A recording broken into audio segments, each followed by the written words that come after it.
Welcome back to the podcast, New Birth Fitness Family. My name is Brant. This is my wife. Danny. So today we're going to be talking about resilience and how in life, and especially as a mom, it's not what happens, to you.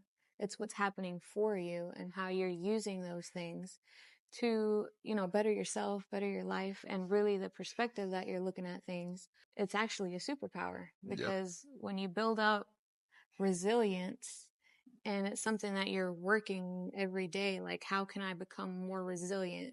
Doesn't matter what's happening to me. I'm looking at it like, how can I use this or why it's happening? It really starts to make everything make sense of why things would work out in certain situations. And we kind of talked about it a little bit, even just on the last episode, how y'all have done like one of the hardest things anybody can possibly do, which is giving birth. That process, that feeling leading up, that feeling during, and the feeling after. Like, if you can bring a child into the world, you can literally accomplish anything. For moms, even the bouncing back after having a baby, like you have to have a certain level of resilience and a certain level of, hey, my body just went through a lot of changes. I went through a lot of changes. I'm still going through a lot of changes, but I'm not going to let this hold me back, from being the person that I still need to be for myself. So even just the journey of being a mom requires you to have resilience in so many areas, even parenting. There's all kinds of situations. There are kids that are perfectly healthy. There's, parents that actually have to deal with an extra amount of, stress when it comes to if their child has a disability, if their child is sick, if there's something that you're having to do extra for the child, that it really builds up your resilience and how you're handling things. And what happens is you tend to become the person that people look at you and they're like, I don't know how this person goes through so much, or I don't know how this person stays strong in certain situations. And that's because they've built up the resilience in them.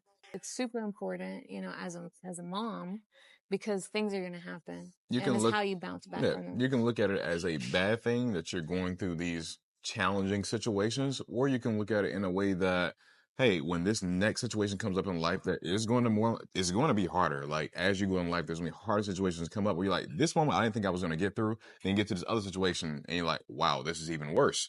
So when you get to those moments, because of the things you went through in previous experiences, it makes those experiences much easier. If you didn't go through anything in life and then you hit this really hard turn, it's hard for people to bounce back a lot of the time because they haven't had any experience of dealing with that volatility, that pain, that stress that comes with that. So don't look at your situations as, dang, I hate that this happened to me. Look at it, what is this preparing me for later? How is this making me better now versus why is this happening to me? When you look at things from a place of why are things happening to me, you personalize it and you use that as a way, honestly, to kind of become the victim.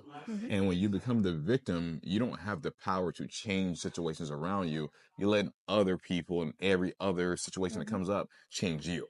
What's a situation that comes to mind for you where you were in a really hard situation that you didn't feel like maybe you were going to get past, and then you had to use resilience to get out of it? I would say one of those really rough situations was going through a separation and divorce. It was something that this is what I had known for 12 years of my life. And it was very hard for me to, let go of and make the decision, and just what it implied when it came to everything that had to happen so that I could, still take care of my kids, still be able to, do things for myself, and just mentally being capable of bouncing back from that took a lot of resilience to do the work, to be okay with it. Even if you're not okay with how things turned out, you have to find a way to be okay. And, especially when you're going through that and you have kids, now you're thinking not only about yourself, but you're thinking about how is this affecting them. So it was a thing where I tried to make it, to where my kids noticed it as little as possible, and it was something that for me, it took a lot of shaking things off and saying, how do I show up in the best light? And every day just looking at it like, okay, I got through the day, and certain things are harder, Kind of taking it nights one are day at a time. harder, when it's just like now you're alone and you're just thinking about all the things. But then for me, it was just a really time to, like a time to prove to myself, that I had all the resilience and that I had just made a really big decision. Um, and that I was going to be okay, regardless of what came, regardless of what situation. Was there something in your head that said, hey, things are going to be okay? It was just the resilience already in me. I think that before, you know, the divorce, there had already been so many situations Yeah. that I had to prove to myself, or life proved to me, that you're going to be okay if you just keep fighting. So it had built up a certain level of resilience in me that, of course, you're going to be upset and of course you're going to think about things, but it's a different level of, I know I'm going to be okay.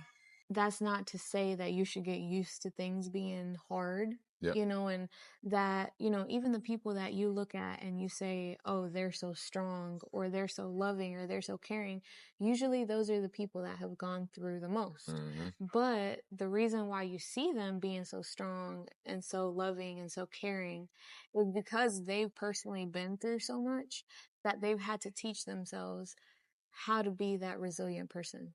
No matter what, don't give up. I'm okay. I'm strong. You have more respect for other people's journeys as well. Mm-hmm. When people are going through things and you've been through a lot, it makes you want to be more compassionate, Yeah. empathetic to the And situation. only Yeah. a resilient person that has been through many things in life can look at other people, how they'll hide behind the I'm okay, how they'll hide behind I'm strong, Yeah. or it is what it is type of Mm-hmm. mentality, because that's something that we carry inside as well. Yeah, people are going to show like the snapshot of the best versions of themselves. Mm-hmm. They're not going to show you, hey, these are all my pains and things I've went through in life. Until you get closer with somebody, most people don't share those vulnerable things about themselves. Yeah, and what I've noticed for me personally is, just being able to use those stories to uplift other people and just showing your vulnerability and how you were able to be resilient in certain situations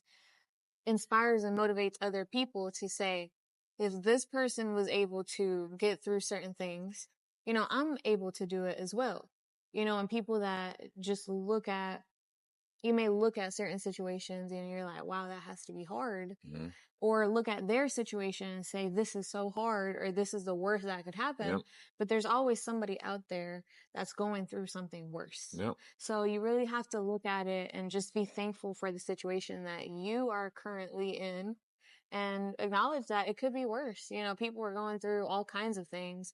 So, that's not to say that it's not valid. What does resilient mean to you? Like let's define that a little bit because I feel like some people might look at that in one way, other people might look at it in a Mm-hmm. completely different way. So, what does being resilient mean to you? To me, being resilient is no matter what happens to you, Mm-hmm. you're able to, bounce back. It doesn't matter what situation it Yep. is, how hard it is. And, part of being resilient and building up that tool that really helps in life is going to come with you learning how to be resilient in any situation, Yep. because we don't know what kind of situations can come up, Mm-hmm.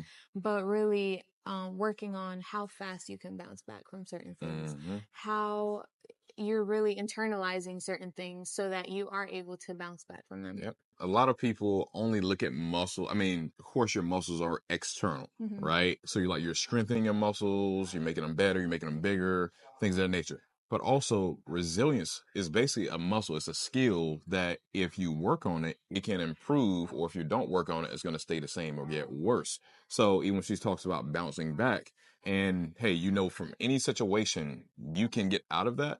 But the speed you bounce back does make a huge difference in that. Mm-hmm. Like if you're a person that, hey, you're going, and then a hard thing hits you, and then it takes 1 month to bounce back. When you get back started on that same thing, it's like you almost have to do 2, 3 times as much work to get back to that same point. Versus if you're a person where when you get hit with that hard thing, hey, maybe you took that day to yourself, but tomorrow you back at it again. Another person, maybe they take an hour to themselves and then back at it again. Who do you think is going to be further along in life and actually be more successful? The person that took a month to get back to themselves, a day, or the person that took an hour? So the faster you can get back to who you are so you can build on top of that, the better off you'll be. So it's like turning resilience into another superpower. Like you don't have to wait for the hard situations to happen for you to start building this up. You can put yourself in uncomfortable situations to grow and get better, whether that's doing things that you know you love right now, things you're typically in habit and routine of doing. What can I take out of that that makes me uncomfortable to go to the next level? Whether that, like for me, for example, I love my sleep. That is, in the beginning, that I used to sleep, especially when I was in college. Mm-hmm. Like if I could, I would sleep until 2 p.m. in the afternoon, right? So now I'm waking up at 4:30 each morning. That puts me in a very uncomfortable situation. Mm-hmm. So because of that, now you have to even be resilient to not hit the snooze button on the alarm clock 10 times. You have to be resilient, be like, hey, I could technically sleep right now. I don't have to be to work anytime soon, Mm-hmm. but I'm still gonna get up anyway. Like, so just taking it don't have to be huge things, but these little things add up to make a huge difference when you keep taking away things that you don't necessarily need, but it puts you in a state of mind for growth. So I think it would be a good idea for you guys to take a moment to think about what resilience means to you. Like sit down, grab a piece of paper, and really jot down what this means to you. Put on this side, this is what resilience means, and you list those things. Mm-hmm. And then on the right side of the paper, what is the opposite of those things you listed? And now when you look at this paper, how many things am I doing that are on the left side of what resilience is versus how many things I'm doing on the right side?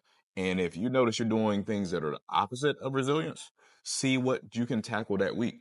What thing can I try to take off the list that's on that right side and start doing more that's on the left side? Don't try to tackle the whole list at the same time. Go one point at a time. You're like, wait, I got a hang of this one. I got this one down. Then move to the next one. So you can start becoming a person that no matter what situation comes up, I can get through it in a systematic way versus I think it's so easy to get caught up in I'm changing, I'm working on myself, and you just kind of get in this loop of that's what you feel like you're doing, but external and how you feel doesn't really change.